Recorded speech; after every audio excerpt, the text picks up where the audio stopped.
How to speak with a British RP accent. Coming from somebody who is not a native English speaker, and yet I've been able to fool pretty much the world and everybody else that I can speak with a British RP accent. Now, there's a few different bits of advice I'm going to give you throughout this video, because this is a bit of like a mini crash course on how to do it. And we're going to start off with the very, very first thing, which I think is the most important one for British RP accent, or any British accent in general, and that is the R. As you can probably hear, it's not really there. Right? There instead of there. So the American accent uses a lot of the R.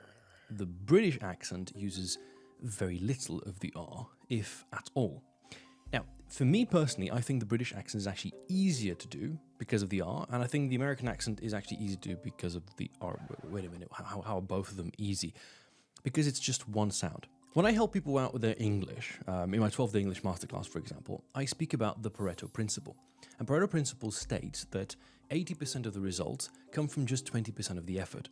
And I think the R is, in a lot of ways, this 80% that we can master with only master. See, I'm also playing around with the vowels. That comes into our ears a little bit later. So we could, for example, take the American pronunciation of the word word and a British word, and then American would be car, but we would have car. So there's a endless amount of opportunities you can do this. Father, father. And the R, I think, is so beautiful because that's just what it is. It's R, okay?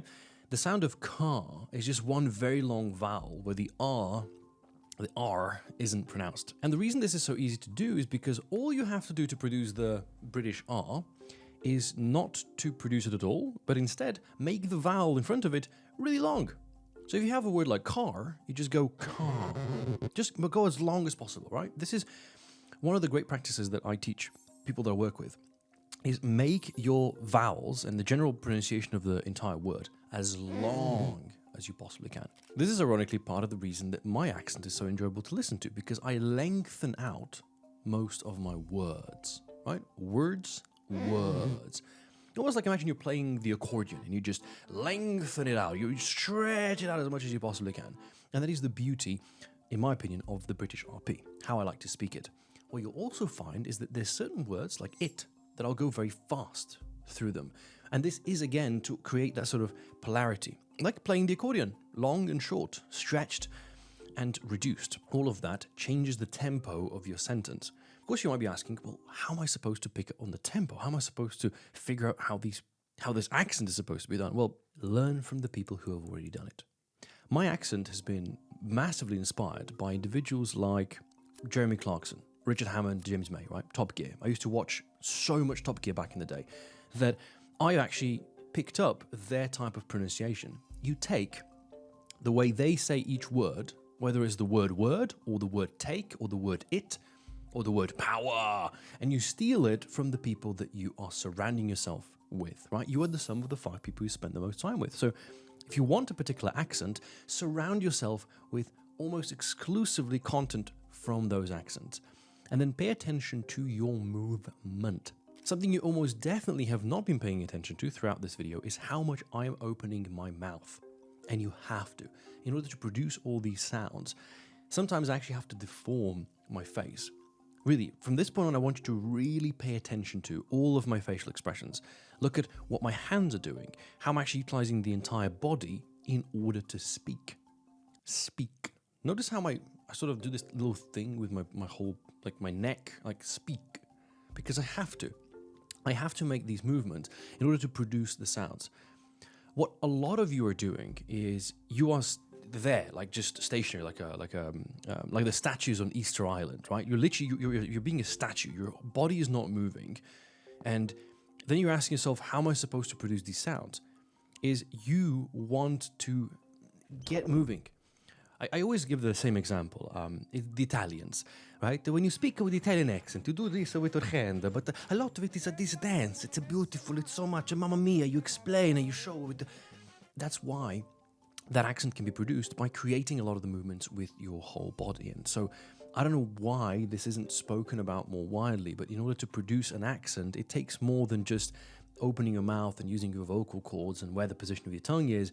You have to actually utilize your whole body.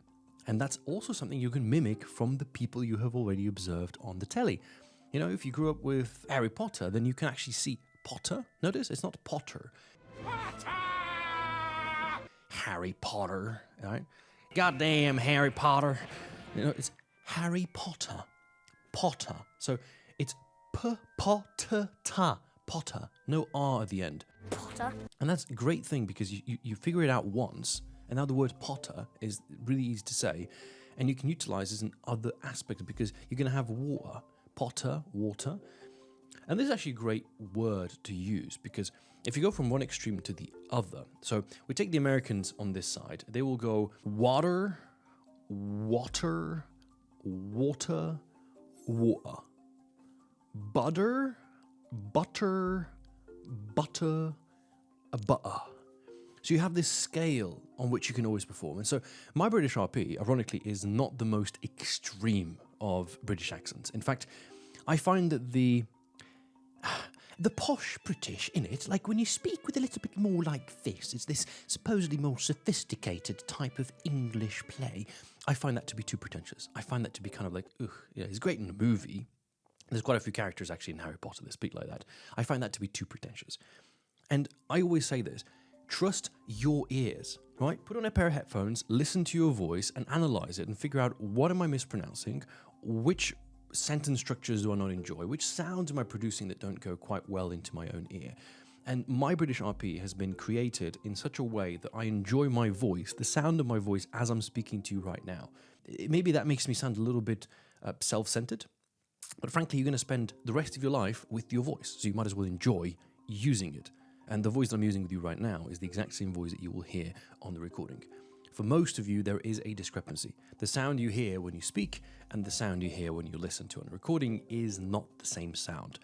And I want you to listen to your voice because I see this as a big fallacy. People come to me all the time and they say, well, Tim, I want to have a better voice. And I'm like, well, have you listened to your own voice? And I'm like, no, I hate the sound of my voice. And I'm like, well, but how are you supposed to change it if you don't see it? Can you imagine going to the gym, trying to get a six-pack, but you can never look at yourself in the mirror?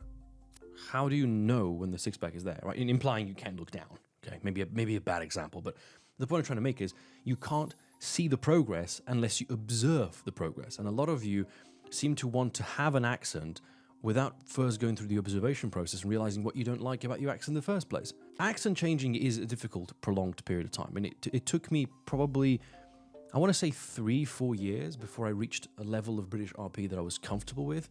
And those of you who don't believe me can always go back and watch the first video that I ever uploaded. Hey guys, and welcome back. I'm doing some A26 Invader. I tried some fighters today, but it didn't work. That's how I spoke. And the reason I spoke like that is because I believe that in order to create an accent that you like, you have to first and foremost completely disconnect from where you are. Okay, so before I told you the scale from butter on one side and butter on the other side, you always want to go for the extreme. Always go for the absolute extreme. If you want to learn the American accent, play around with the redneck. Play around with the most redneck type guy. Like, God damn it, Martha, bring me my pickup truck. I want a glass of water. That would be my extreme end, and then I would reduce it to reach some kind of a middle ground between where my accent is and where the extreme is. Same for the British. I went for the extreme end of the British pronunciation, and I did the very posh things, like, hey guys, welcome back to another YouTube video, and I'm going to tell you about this thing. And I did it because I wanted to hear it. I wanted to see what the extreme sounded like, so I can then bring it in back towards that sweet, sweet middle ground. What unfortunately most of you try to do is go from what you are and just make a tiny deviation into the American direction or into the British RP direction, but it's never great enough for you to see susceptible difference, and also it's not shocking enough for you to actually be able to hear what it is that you like about the good accent and what it is that you don't like. Because the chances that what you're trying to do is, let's say, I would listen to Jeremy Clarkson, I would say, I love the way Jeremy Clarkson speaks. I want to sound more like Jeremy Clarkson. The solution isn't to now start walking from where you are to where Jeremy Clarkson is. The actual solution is to go beyond where Jeremy Clarkson is, and then slowly through time, you're going to find your way somewhere in the middle ground, and you can actually get to meet Jeremy Clarkson's voice, preferably. So I always say this, go for the extreme end. Go for the over-exaggeration. I did this with the American accent when I was practicing for it. I've done this with a British accent. If in the future I try to go for something like an Australian accent, I'm going to use the exact same principle. When I was practicing to speak like a Scotsman, I did the exact same thing. I just imagined that I was the most hardcore Scottish person living in Glasgow or Edinburgh. Like, really get myself into the mindset. Like, can you see the amount of effort I'm putting into getting this voice? Because over time, as I speak, the actual level of Scotsman is going to slowly start reducing, and I'm going to find a little middle ground where it's actually easier for me to speak. I don't have to go all over the place with my hands. And that's one of the ways you can get to your British accent. And right there, that's that middle ground. For me, switching between accents is way easier if I do it in the extreme ends, as opposed to doing it only gradually. So really, from the bottom of my heart, when you are trying to go for a new accent, go for the extreme end. I know that in the beginning, you're going to feel uncomfortable. Watching that video or listening back to the recording is going to feel like, what am I even trying to do? But you need to pay attention to the extremes. It's the best way to learn in the first place because it's also the most fun and exciting. For me, the hardest thing to do is to switch the accents in a mellow way.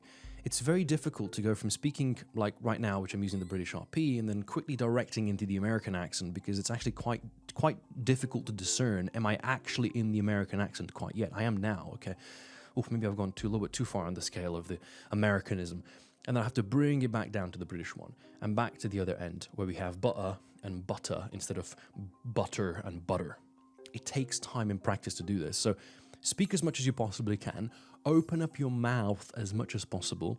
If you want to sound more British, then omit the R. And if you want to sound more American, then just bring a lot of the R in. Of course, there are other nuances.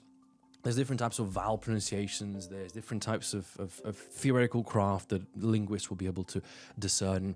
Maybe I'll make another video in the future going into more of the nitty gritty. But primarily, this is what I've used as a very, unscientific individual in the very beginning when I was doing this 14 years ago as a teenager. I was going for the extreme end, imitating and copying those that have already gotten what I wanted and taking it one step beyond because I want to hear the extreme end before you can start bringing it down to your natural senses. Because the hardest amount of switching between your accent and the accent you want to have is actually that first part of the journey. That's where you go for the extreme and you observe how that makes you feel, what kind of mannerisms you're using, how your body shape, mouth movements, and all of that. Hopefully I've been able to explain a little bit more about accent creation because I think this is something that's undervalued, underexplained, underappreciated even, and everybody has the power of changing their voice. But, and really, I do emphasize this but, in the most important part, you have to listen to your own voice. If you don't, everything else will be in vain.